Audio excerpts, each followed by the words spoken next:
Khi nhắc đến cơ sở hạ tầng ở Hoa Kỳ, điều đầu tiên hiện lên trong tâm trí bạn có lẽ là những sợi cáp màu cam đỏ, biểu tượng của cầu cổng vàng, hoặc những dòng xe bất tận trên các đường cao tốc liên bang.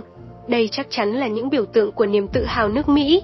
Dù sao thì cầu cổng vàng hoàn thành năm 1937 và đập Hoover đã khiến cả thế giới kinh ngạc từ những năm 1930. Nhưng hôm nay, hãy chuyển sự chú ý của chúng ta sang phía bên kia địa cầu, đến Trung Quốc. Ở đó, một cuộc cách mạng hạ tầng đột phá đang diễn ra, thay đổi hoàn toàn quy mô, tốc độ và giới hạn công nghệ của những gì chúng ta từng gọi là kỳ quan kỹ thuật. Đây là câu chuyện về cơ sở hạ tầng của Trung Quốc, một câu chuyện về tham vọng đáng kinh ngạc và những dự án phá kỷ lục của một quốc gia đang định hình lại bộ mặt đất nước với tốc độ chóng mặt. Họ đang viết lại quy tắc toàn cầu về những gì cơ sở hạ tầng có thể đạt được.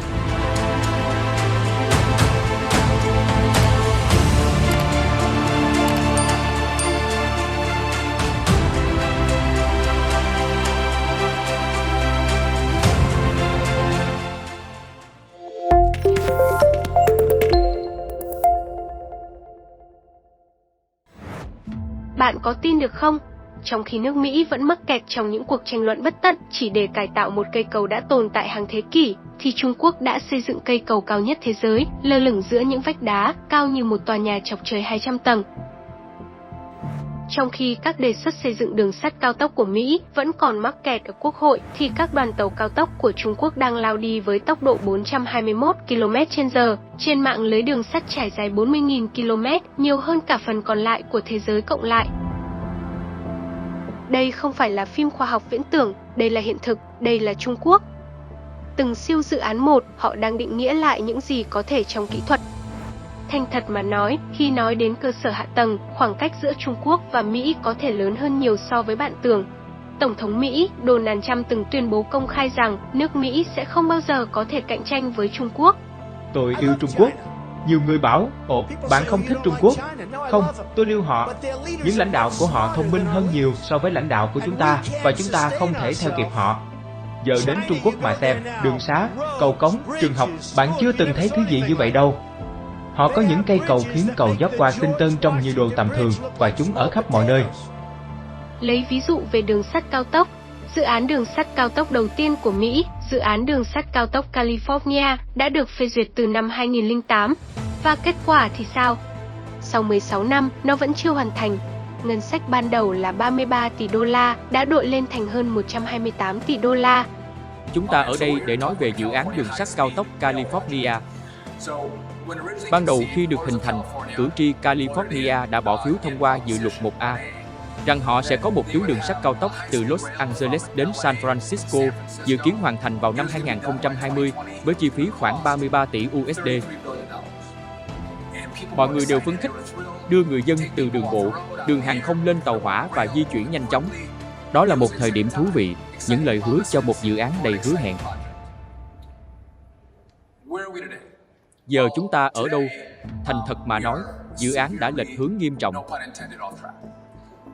Với ước tính tốt nhất, dự án này sẽ tiêu tốn của người đóng thuế California và liên bang từ 33 đến 35 tỷ đô và sẽ không hoàn thành trước năm 2033, muộn hơn rất nhiều so với kế hoạch ban đầu.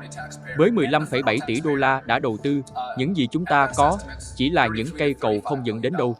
Nếu hoàn thành đoạn 400 dặm từ Los Angeles đến San Francisco, sẽ tốn ít nhất 106 tỷ đô la, gấp 3 lần dự toán ban đầu. Trong khi đó, ở Trung Quốc, kể từ khi tuyến Bắc Kinh, Thiên Tân khai trương vào năm 2008, Trung Quốc đã xây dựng hơn 40.000 km đường sắt cao tốc, đủ để đi vòng quanh trái đất và còn hơn thế nữa. Và điều đáng nói là, chi phí xây dựng trung bình của Trung Quốc chỉ bằng 1/5 so với dự án đường sắt cao tốc của California. Từ những cao nguyên bằng giá ở phía Bắc đến những bờ biển nhiệt đới tràn ngập ánh nắng, mạng lưới đường sắt cao tốc rộng lớn của Trung Quốc vẫn tiếp tục phát triển, ngày này qua ngày khác. Giờ hãy nói về cầu. Đúng, cầu cổng vàng vẫn là một biểu tượng, nhưng hiện nay 42% cầu ở Mỹ đã vượt quá tuổi thọ thiết kế, gây thiệt hại kinh tế khoảng 110 tỷ đô la mỗi năm do xuống cấp. Trong khi đó, Trung Quốc sở hữu 8 trong số 10 cây cầu vượt biển dài nhất thế giới. Còn hiệu suất xây dựng thì sao? Thật đáng kinh ngạc.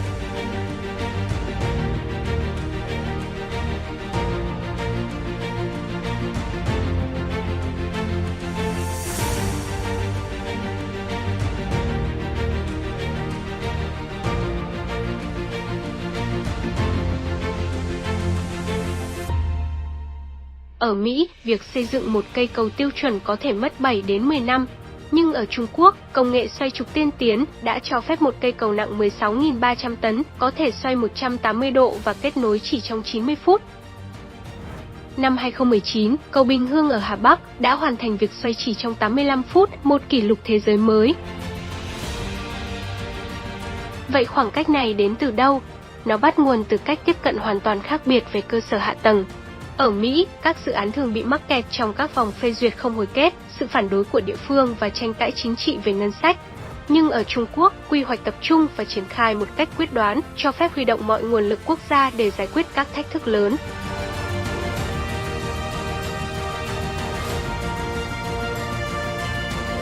Hãy nhìn vào cầu Hồng Kông, Chu Hải, Macau. Hơn 1.400 công ty và hàng chục nghìn kỹ sư đã cùng nhau làm việc vì một mục tiêu duy nhất. Kiểu phối hợp trên toàn quốc như vậy gần như không thể thấy ở Mỹ. Thế nhưng, trước điều mà nhiều người coi là một kỳ tích kỹ thuật hiện đại, một số ý kiến trên mạng từ Mỹ đã dấy lên nghi ngờ. Với trình độ phát triển công nghiệp hiện tại của Trung Quốc, liệu cây cầu này có thực sự trụ vững được không? Tôi cá là nó sẽ cần một cuộc đại tu toàn diện chỉ trong vài năm nữa. Nó không thể so sánh với cầu Brooklyn của Mỹ. Đây chỉ như một món đồ trưng bày, không có công dụng thực tế. Lãng phí tiền bạc, hoàn toàn mang tính biểu tượng, không có lợi ích thực sự cho khu vực. Nhưng những bình luận này không phản ánh gì về cây cầu mà lại phơi bày giới hạn hiểu biết của chính họ. Họ cố tình bỏ qua hơn 1.000 công nghệ được cấp bằng sáng chế trong quá trình xây dựng. Họ không nhắc đến đường hầm chìm dưới biển dài 6,7 km với sai số lắp đặt dưới 5 mm. Và họ không biết rằng cây cầu được thiết kế để chống ăn mòn đá lớp, chịu động đất cấp 8, siêu bão cấp 16, thậm chí va chạm với tàu 300.000 tấn. Khi các kỹ sư Trung Quốc tuyên bố tuổi thọ thiết kế của cầu là 120 năm, đó không phải là khẩu hiệu quảng cáo.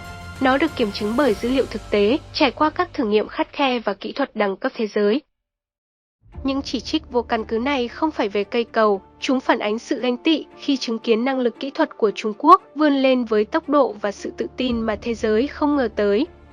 Hãy tưởng tượng, dưới những con sóng cuồn cuộn của eo biển Linh Đinh, 33 đoạn đường hầm chìm khổng lồ, mỗi đoạn cao bằng tòa nhà 8 tầng và nặng 80.000 tấn, phải được lắp ghép chính xác như chơi Lego, với sai số cho phép không vượt quá 5 cm. Đây là thử thách địa ngục mà các kỹ sư Trung Quốc đã phải đối mặt khi xây dựng cầu Hồng Kông, Chu Hải, Macau. John Smith, thành viên Hiệp hội Kỹ sư Dân dụng Mỹ, từng nói: Đạt độ chính xác mm khi ghép nối ống chìm dưới biển sâu. Chúng tôi từng nghĩ đó là điều không tưởng. Trước sự hoài nghi từ các chuyên gia nước ngoài, các kỹ sư Trung Quốc đã đáp lại bằng sự quyết tâm lặng lẽ. Đúng, độ khó là chưa từng có. Sai số mm trong điều kiện này là thách thức khổng lồ. Nhưng chính vì thế, chúng tôi càng phải làm. Đây là trách nhiệm của kỹ sư Trung Quốc. Chúng tôi sẽ không bị khuất phục bởi lời chế nhạo hay nghi ngờ. Không có rào cản công nghệ nào ngăn được bước tiến của chúng tôi. Chúng tôi sẽ ở lại hiện trường, nghiên cứu ngày đêm, dù thất bại hàng nghìn lần cũng không từ bỏ. Và họ đã thành công. Bằng nỗ lực không ngừng nghỉ, họ phát minh ra kỹ thuật xử lý nền tổng hợp, bơm vật liệu đặc biệt vào đáy biển để biến bùn mềm thành nền móng vững chắc, chịu được hàng chục nghìn tấn. Trong quá trình thử nghiệm, các kỹ sư làm việc 72 giờ liên tục, thất bại 137 lần, cho đến khi tăng khả năng chịu tải lên đến 300%. Vào ngày 2 tháng 5 năm 2017, khi ghép nối hai đoạn hầm E29 và E30, một đợt thủy triều bất ngờ đã làm chúng lệch 3 cm. Vào thời điểm quan trọng đó, hệ thống điều chỉnh thủy lực động tự phát triển của Trung Quốc đã hoạt động, và chỉ trong 15 phút đã thực hiện hiệu chỉnh chính xác tới từng mm. Động thái này không chỉ cứu dự án mà còn viết lại quy tắc xây hầm vượt biển trên toàn thế giới. Ngày nay, cầu Hồng Kông Chu Hải Macau không chỉ là cây cầu vượt biển dài nhất thế giới, mà nó còn là biểu tượng đầy kiêu hãnh của năng lực kỹ thuật Trung Quốc. Tiếp theo, hãy nói về các công trình thủy lợi. Đập Hoover từng là biểu tượng toàn cầu của sức mạnh công nghiệp với công suất vô địch trong hàng thập kỷ. Nhưng giờ đây, nhà máy thủy điện Bạch Hạc Than của Trung Quốc đã soán ngôi. Hệ thống buồng ngầm của nó trải dài hơn 217 km, đó là chiều dài của 300 tòa nhà Empire State Safe chồng lên nhau.